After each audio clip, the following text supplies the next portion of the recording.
Shalom sahabat Kuntum yang terkasih, kita jumpa lagi pada hari ini, hari Sabtu tanggal 31 Desember tahun 2022. Hari ini merupakan hari ketujuh dalam oktav Natal dan merupakan hari terakhir dalam tahun 2022.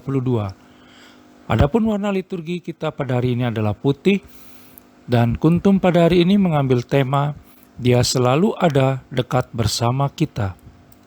Sahabat Kuntum yang terkasih, struktur bacaan kita pada hari ini terdiri dari bacaan pertama yang diambil dari kitab surat Yohanes yang pertama, bab 2 ayat 18 sampai dengan 21. Mazmur tanggapan diambil dari kitab Mazmur 96 ayat 1 sampai dengan 2 dan ayat 11 sampai dengan 13.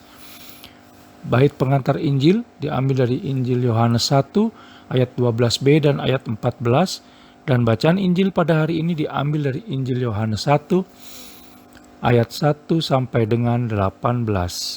Struktur bacaan pada hari ini sama dengan struktur bacaan pada hari Jumat tanggal 31 Desember tahun 2021 dan hari Kamis tanggal 31 Desember tahun 2020. Baik sahabat Kuntum yang terkasih, saya akan bacakan bacaan Injil kita pada hari ini yang diambil dari Injil Yohanes 1 ayat 1 sampai dengan 18. Firman yang telah menjadi manusia. Pada mulanya adalah Firman. Firman itu bersama-sama dengan Allah dan Firman itu adalah Allah. Ia pada mulanya bersama-sama dengan Allah.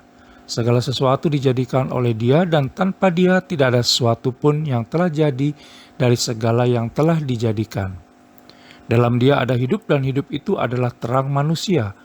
Terang itu bercahaya di dalam kegelapan dan kegelapan itu tidak menguasainya. Datanglah seorang yang diutus Allah, namanya Yohanes. Ia datang sebagai saksi untuk memberi kesaksian tentang terang itu, supaya oleh Dia semua orang menjadi percaya. Ia bukan terang itu, tetapi ia harus memberi kesaksian tentang terang itu. Terang yang sesungguhnya yang menerangi setiap orang sedang datang ke dalam dunia. Ia telah ada di dalam dunia dan dunia dijadikan olehnya, tetapi dunia tidak mengenalnya.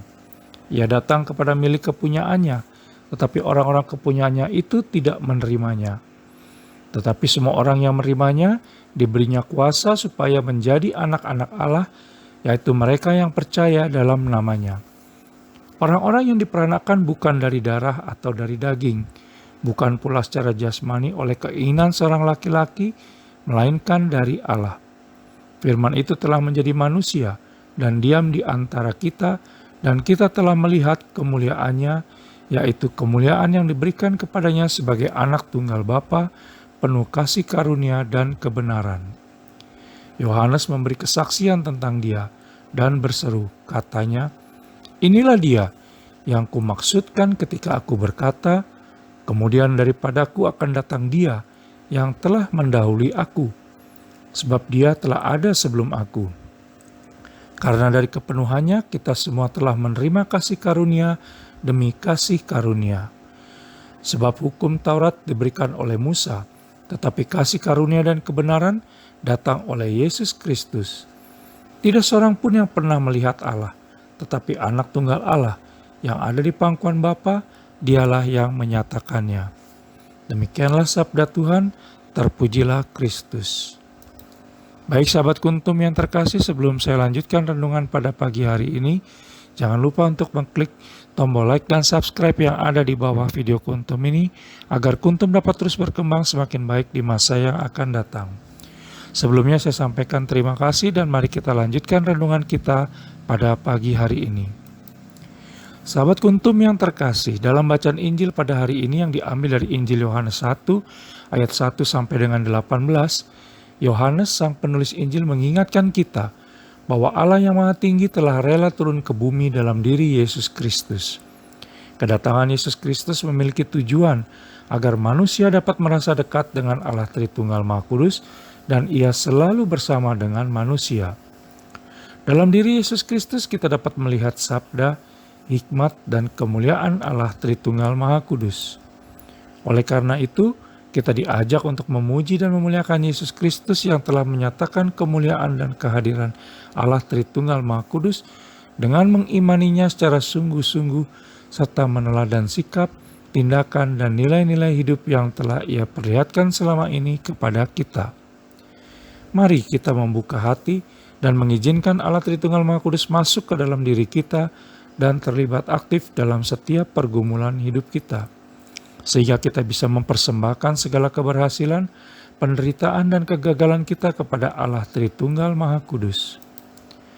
Terang itu sudah datang dan bercahaya serta mengusir kegelapan, sebagaimana kita bisa baca dalam Injil Yohanes 1 ayat 4 sampai dengan 5. Di sana dikatakan, dalam Dia ada hidup dan hidup itu adalah terang manusia.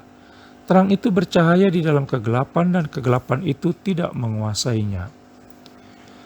Sahabat Kuntum yang terkasih, di dalam Injil Yohanes 1 ayat 9 dikatakan, terang yang sesungguhnya yang menerangi setiap orang sedang datang ke dalam dunia. Sahabat Kuntum yang terkasih, di penghujung tahun 2022 ini, marilah kita mempersiapkan diri kita untuk menghadapi hari baru dalam tahun yang baru, tahun 2023, dengan cara menanggalkan manusia lama kita di tahun ini. Semoga Allah Tritunggal Maha Kudus senantiasa memberkati kita semua di sepanjang tahun baru 2023. Selamat tahun baru 2023 kepada seluruh pembaca setia Kuntum, dan terima kasih telah mau berjalan bersama Kuntum sejak tahun 2015 hingga hari ini. Sahabat Kuntum yang terkasih, bila ingin lebih jelas lagi, silakan melihat pada deskripsi yang ada di bawah video Kuntum ini. Dan jangan lupa untuk menekan tombol like dan subscribe yang ada di bawah video Kuntum ini, agar Kuntum dapat terus berkembang semakin baik di masa yang akan datang. Berbahagialah orang yang tidak berjalan menurut nasihat orang fasik, yang tidak berdiri di jalan orang berdosa, dan yang tidak duduk dalam kumpulan pencemooh. Tetapi yang kesukaannya ialah Taurat Tuhan, dan yang merenungkan Taurat itu siang dan malam. Mazmur 1 ayat 1 sampai dengan 2. Terima kasih. Selamat merayakan tahun baru 2023. Selamat pagi dan salam.